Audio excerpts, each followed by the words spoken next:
বলেছেন আমার এই কমিটির দাদা ভাইরা, গ্রামের ভক্তবৃন্দ, আমার রথিন দাদা ভাই, আমি পরপর এখানে 3 বছর আসছি।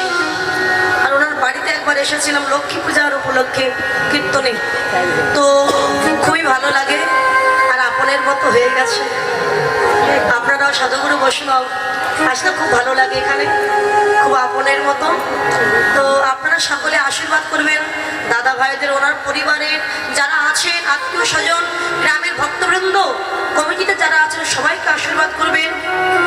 শুধু যেন এই বৎসর নয়, প্রতি বৎসরে যেন এই আঙ্গিনার মাঝে আপনাদের মতো সাধুগুরু বৈষ্ণবের বাজার বসাতে পারেন, ভক্ত সেবা দিতে পারেন, সকলেই যেন ভালো থাকেন, সুস্থ থাকেন, গোবিন্দ সকলকে যেন দীর্ঘায়ু দান করেন। সকলে আশীর্বাদ করবেন। নিতাই গৌর হরি গৌর।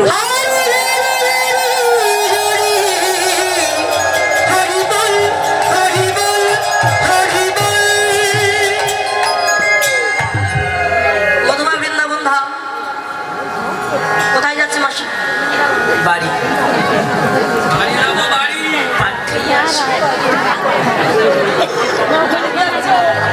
বাড়ি গেলে হবে না?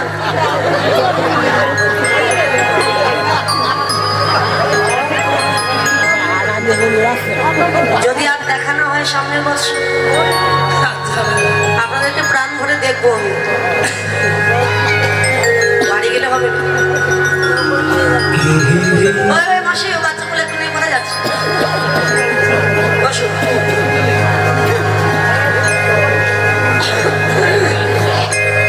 ভগবান শ্রীকৃষ্ণ সকাবাণীকে সঙ্গে নিয়ে খেলা খেলতে খেলতে এমন সময় মনে পড়ে গেছে ভক্তের কথা। ভক্তকে ভাগ্যবতী শ্রী যমুনা, ভাগবতী যমুনার কথা মনে পড়ে যে করের বাসিতে কি করেনি, ভগবান একাকিনী যাত্রা করছে যমুনার। সখা গণ সঙ্গ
ভগবান আমার দাঁড়িয়েছে, যেই মুরলিতে টান দিয়েছেন আর যমুনা উত্তাল তরঙ্গে তরঙ্গিতা হয়ে দুই কোলে আষাঢ় খেয়ে পড়েছে।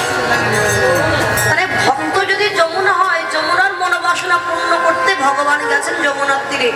মনোবাসনা পূর্ণ করতে মানে কোন মনোবাসনা? বলে যমুনাকে যে কথা দিয়ে রেখেছিলেন ভগবান, কবে কথা দিয়ে রেখেছিলেন? দেখুন, কৃষ্ণচন্দ্র আবির্ভূত হয়েছিলেন কোথায় মা? কোথায় যেন আবির্ভূত হয়েছিলেন? কংস কারাগার। সেদিন প্রচন্ড ঝড় বৃষ্টি হয়েছিল না, মোহর মোহর বজ্রপাত, প্রচন্ড ঝড় বৃষ্টি।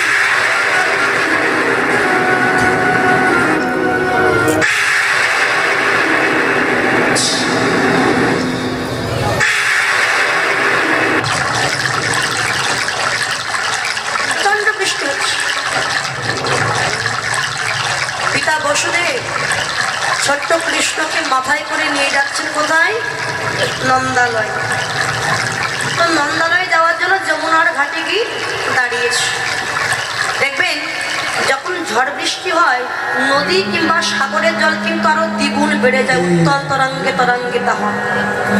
যমুনার ঘাটে দিকে দেখছি এত বৃষ্টি হচ্ছে, কোনো মাঝি নাই, কোনো নৌকাও না ঘাটে, আর এত যমুনার জল দ্বিগুণ বেড়েছে। বসুদেব চিন্তা করলেন এই দুর্গম যমুনা আমি কি করে পার হব, কোনো নৌকাও তো নাই, কি করে যাব তাহলে? আমি ছোট্ট পুত্রকে কোলে নিয়ে পিতা বসুদেব কাজ অন্তর্যামী ভগবান মনে মনে বললেন, যার ফলে কিনা বিপদ ভঞ্জন মধুসূদন, তার কি আর কোনো বিপদের ভয় থাকে? ভগবান মা যোগমায়াকে স্মরণ করলেন, হে মা যোগমায়া, তুমি পিতা বসুদেবকে পথ দেখাও।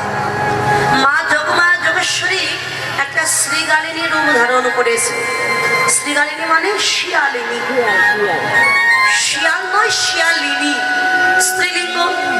শ্রীগালিনী রূপ ধারণ করে পিতা বসুদেব যেখানে বসে কাঁদছেন তার সামনে দিয়ে হেঁটে যাচ্ছে, হেঁটে যমুনার জলে নেমে যমুনা পার হয়ে যাচ্ছে। তো বসুদেব চিন্তা করলেন একটা শ্রীগালিনী যদি পার হয়ে যেতে পারে তাহলে আমি কি পারবো না? আমিও পারবো। তত্ত্বদর্শী বললেন এখানে মা যোগমায়া শ্রীগালিনী রূপ ধারণ করে পিতা বসুদেবকে পথ দেখাচ্ছে, এই পথে এসো, এই পথে গেলেই তুমি মোক্ষের দুয়ারে পৌঁছাতে পারবে। গুরু স্বরূপা হয়ে পথ দেখাচ্ছেন।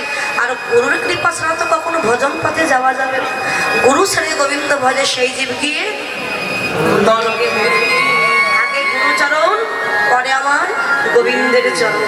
জীবের নিস্তার লাগে নন্দ সুত হরি, ভুবনে প্রকাশ হলেন আমার।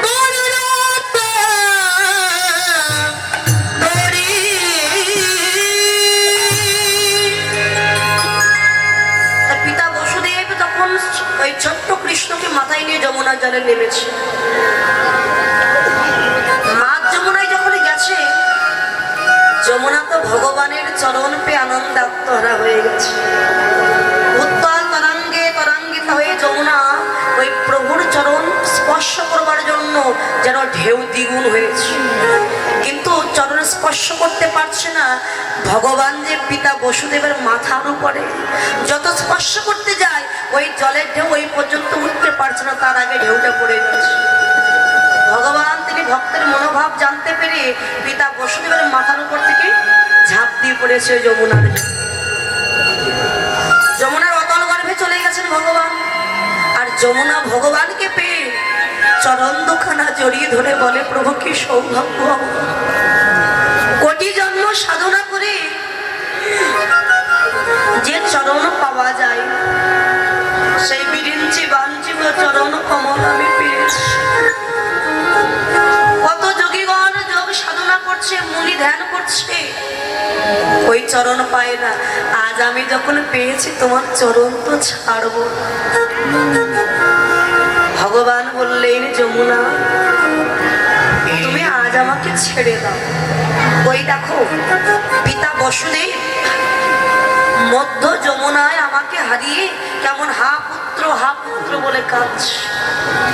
তুমি আমায় ছেড়ে দাও, আমি পরে এসে তোমার মনের আশা পূর্ণ করব।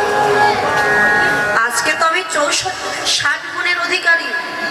দেখুন, মানুষ 50 গুণের অধিকারী, দেবতাগণ 55 গুণের অধিকারী, নারায়ণ 60 গুণের অধিকারী, আর কৃষ্ণ হলেন 64 গুণের অধিকারী, যার মধ্যে 4টি গুণ বেশি, লীলা মাধুরী, গুণমাধুরী, রূপমাধুরী আর বেণু মাধুরী।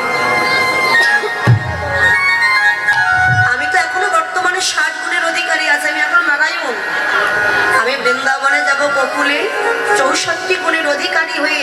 আজকে তো আমি একা এসেছি, আর সেদিন আমরা যুগলে এসে তোমার পক্ষে নৌকা বিহার করে তোমার মনোবাসনা পূর্ণ করবো। যমুনা আজ ছেড়ে দাও। যমুনা বলছে, প্রভু তোমাকে ছেড়ে দিলে যদি আমি না পাই, এর কি গ্যারান্টি? তুমি যে আসবে গ্যারান্টি দিয়ে যাও। ওমা, যখন অর্থের প্রয়োজন হয় তখন নিজের সোনার জিনিস বন্ধ করে কি আমরা অর্থ নিই, তাই না? আরে ওটা হচ্ছে গ্যারান্টি, মানে ও আসবে। টাকা নিয়ে যত দূর যাবে না কোনো সোনার টানে না আমাকে গ্যারান্টি দিয়ে যাও। ভগবান বললেন যমুনা, কংস কারাগারে আমি চতুর্ভুজ নারায়ণ রূপে আবির্ভূত হয়েছিলাম। মা দেবকীর জন্য আমি দুটি কর মানে হাত দুটি কর লুকিয়ে রেখেছিলাম। তাই এই দুটি কর আমি তোমাকে দিয়ে গেলাম। আমি যতদিন তোমার কাছে না আসবো এই কর দুটি নিয়ে তুমি বসে বসে ভজন করো।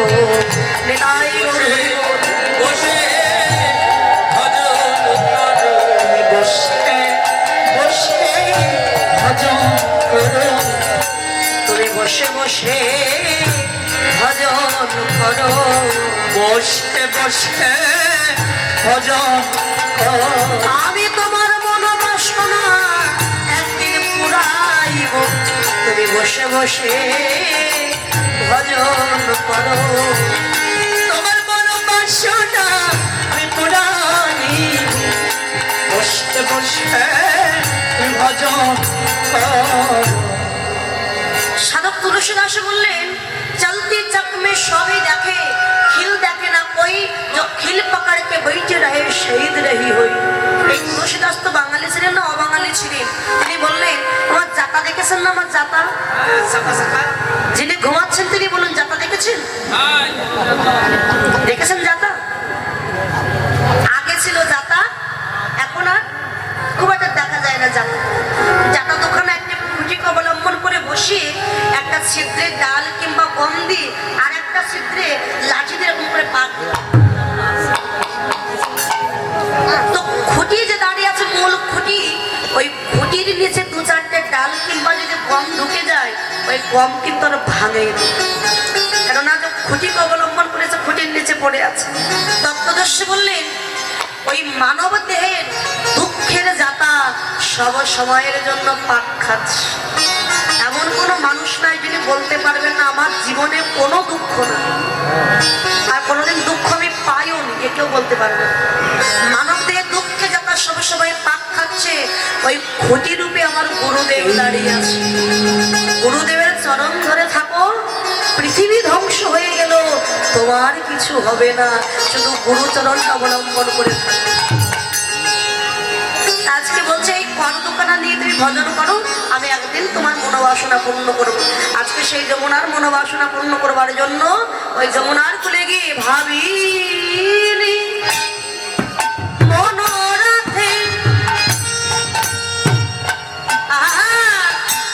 চলিল বিন পথে ভাবিনি মনোরথে চলিল বিন পথে সাধিতে মনমত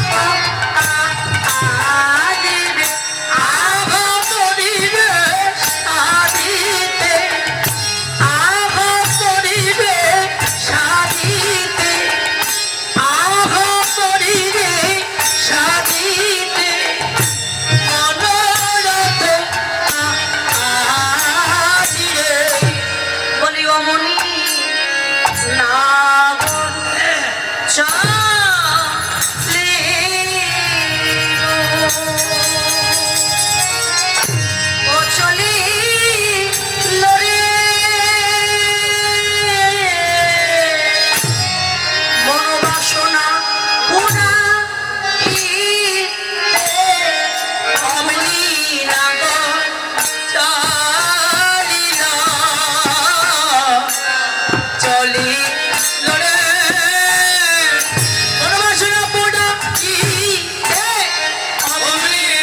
বলছেন আমাকে একটা নৌকা বানাতে হবে, নাকি রথিন দাদার নৌকাটা নিয়ে আসবে? ওই নৌকাটা অনেক বড়, সবাই যেতে পারবে না, বানাতে হবে না। নৌকা বানাচ্ছেন ভগবান কি কি দিয়ে? ওরে বিবেক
বাবা ভোলা না।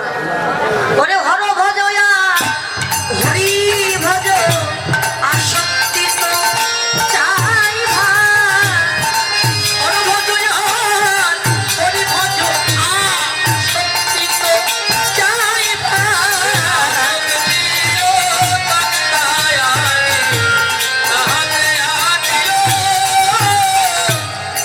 নৌকাটা বানাচ্ছে বিবেক আর বৈরাগ্য দিয়ে নৌকার গলুই এবং পশ্চাৎ বানিয়েছে। তক্তা দিয়েছে কি আসক্তির তক্তা। আসক্তিটা কি? কোনো কিছু পাওয়ার যে আসক্তি, যার কিছু নাই মনের বাসনা। গোবিন্দ যদি আমার একটা কুড়ে ঘর থাকতো, গোবিন্দ হয়েছে একটা, গোবিন্দের কৃপায় দিয়েছে একটা কুড়ে ঘর। কিছুদিন পরে সে ভক্ত বলছে কুড়ে ঘরে ভালো লাগে না, জল পড়ে, কি করতে হবে? যদি একতলা ঘর বানাতে পারতো। হয়েছে একতলা। এবার মন কি বলছে? হ্যাঁ, একতলা ঘরে লোক কুটুম্ব আসলে ধরে না, যদি আর একতলা বানাতে পারতো। এবার বলছে এখান থেকে মাগুরা যাবো, হেঁটে যেতে ভালো লাগে না, পরের গাড়িতে ভালো লাগে না, যদি একটা টিটি কিনতে পারতাম ভালো হতো। এই আসক্তি জগতের আসক্তি। আর আসক্তি কোন আসক্তি লাগবে? গুরু চরণের প্রতি আসক্তি, ভক্তের ভগবানের চরণের প্রতি আসক্তি। এই আসক্তির তক্তা দিয়ে তাহাতে আঁটিল নবদা ভক্তির নয়টি ওরা যে করিল, নবদা ভক্তির নয়টি ওরা যে করিল, আলো সারণ দিয়া তাহাতে আঁটিল, ওই লালো সারণ দিয়া তাহাতে আঁটিল, এই লালসা লালসা লালসা লালসা লালসা লালসা নিজ নিজ গুরুচরণে চাই, লালসা লালসা নিজ গুরুচরণে চাই, লালসা লালসা লালসা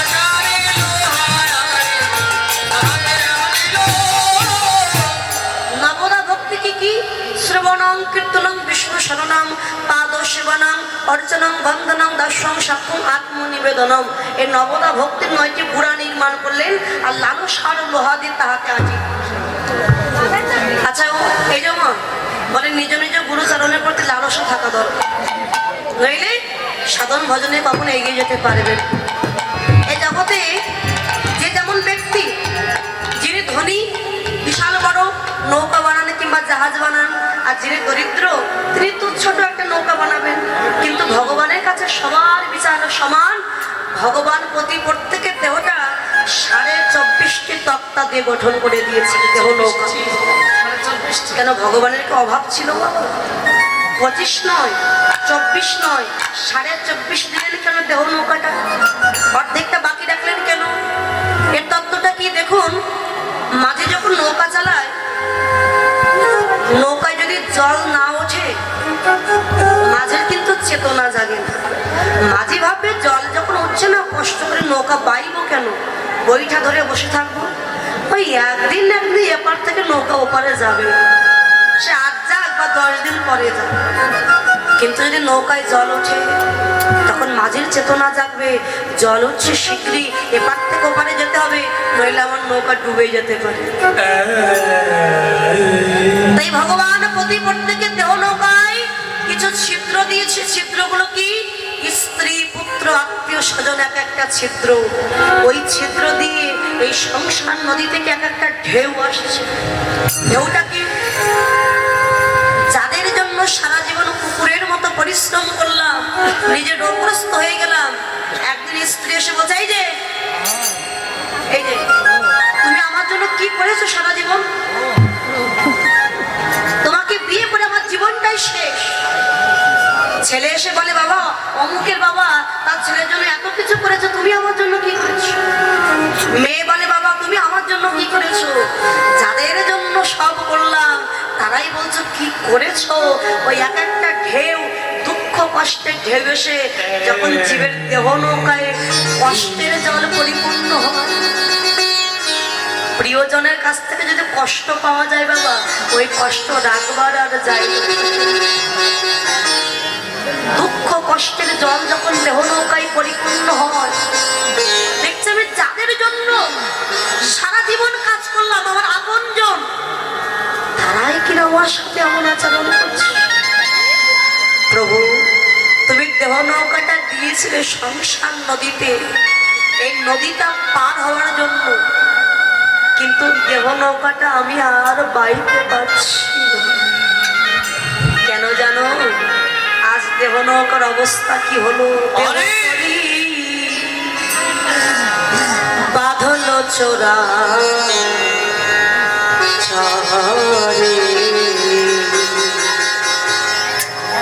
তোরি বাই কেমন করে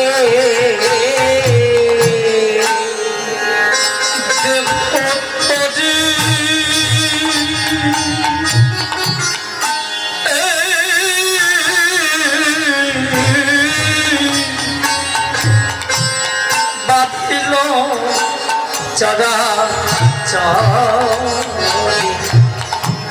তোরি বাইবি কেমন করে।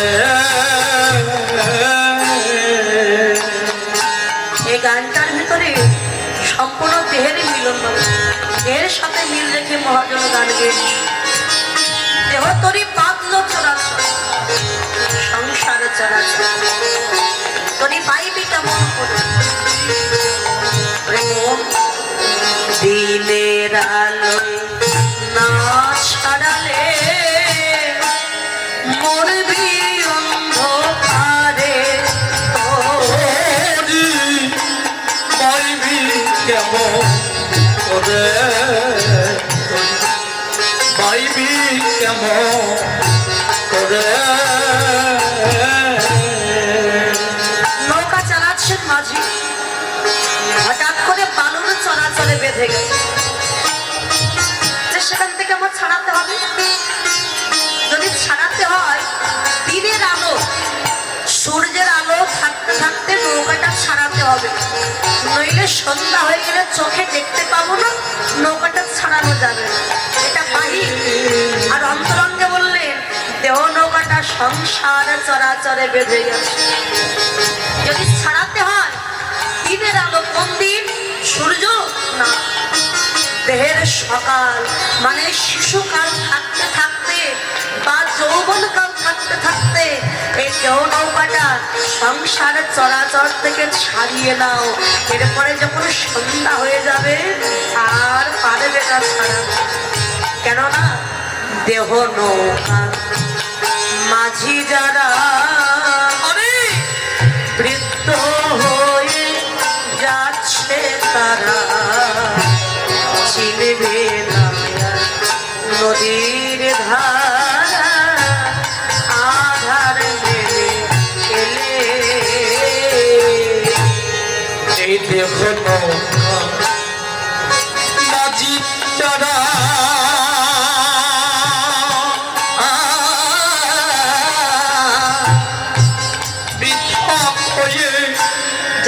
আছে তারা চিনিবে না যার নদীর ধারা আধার নেমে এলে দেহ নৌকার মাঝি কারা দেখবেন অল্প বয়সের ছেলে যদি নাবিক হয় মাঝি হয় তার গায়ে একটা অন্যরকম শক্তি, কিন্তু যিনি বৃদ্ধ হয়ে গেছেন তিনি কি আগের মতো আর নৌকা বাইতে পারবেন? শক্তি কমে গেছে। দেহ নৌকার মাঝি কারা? তাহলে এই চোখ, কান, হাত, পা, এক একটা ইন্দ্রিয় হচ্ছে এক একটা মাঝি। এরা সবাই বৃদ্ধ হয়ে গেছে। কেমন বৃদ্ধ? যে খালি চোখে দেখতে পেতেন এখন চশমা ছাড়া অনেকে আর খালি চোখে দেখতে পায়। বল লাঠি ছাড়া চলতে পারেন না, কানে কম শুনতে পায়, মাথায় কিছু ধরে রাখতে পারে। মানে এই মাটিগুলো সবাই বৃদ্ধ হয়ে গেছে। দিনে দিনে দিনাগত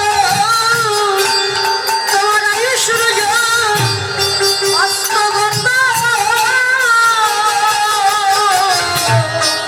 দিনে দিনে দিনগত আয়ু সূর্য অস্তগত।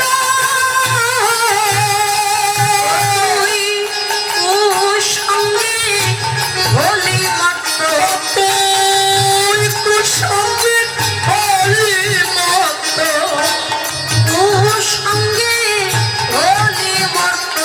তুই কুসঙ্গে হলি মত। একবার ভাবলি না অন্তরে ওরে বাইবি কেমন করে, বাইবি কেমন করে। দেহ তরি বাঁধন ছোড়া বাইবি কেমন করে। তখন সেই জীবে কেঁদে বলে গোবিন্দ আমি আর এই সংসার নদীতে থাকতে পারবো না, দেহ নৌকাটা পাইতে পারবো না, আমায় তুমি মুক্তি দাও। তবে আমি নদী থেকে মুক্তি পেয়ে ওপারে যাবো সাধুগুরু বৈষ্ণবের বাজারে গিয়ে, বাজারে গিয়ে বৈষ্ণবের চরণ দুখানা হৃদয়ে জড়ায়ে ধরি। হৃদয়ে জড়ায় ধরে হে গোবিন্দ বলো কবে আমি ওই ভক্তের চরণ ধুলা অঙ্গে মাখিতে পারিব। ভক্তির চরণ খোলা অঙ্গে মাখিতে পারিব।